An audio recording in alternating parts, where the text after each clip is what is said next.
Sawadikap! Kapnay! Mga boss, meron tayo dito ininstallahan na NG350. Ayan, kinabit natin. Seat cover, tapos itong kinabit natin.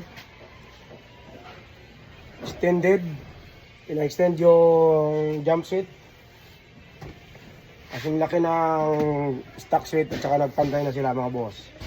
Tapos ininstalla natin itong wood flooring mga bossing ko. Videoan natin.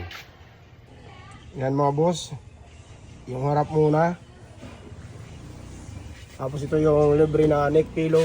Tapos ayun sa driver side. Tapos passenger side mga bossing ko. Color combination ito. Ito beige. Tapos ito gray. Ayan mga boss ha. Tapos ito yung ginawa natin. In-extend yung jump set. Tapos yung headrest niya mga boss. Tapos ito yung seat cover na nilagay natin. Tapos nilagyan natin na yung sidings.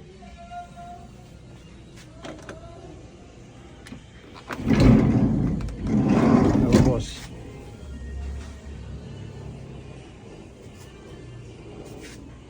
Tapos ayan yung sa third row. Ang busing ko. Abang busa.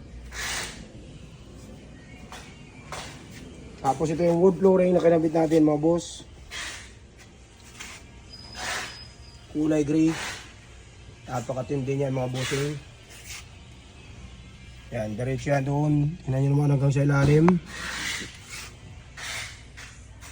Check natin sa likod. Ito yung likod.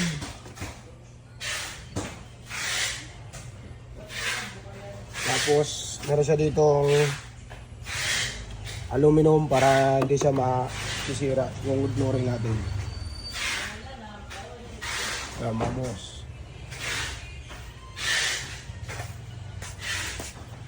Kung gusto yung paggawa ng ganito mga boss, message nyo lang kami message nyo lang kami sa aming Facebook page.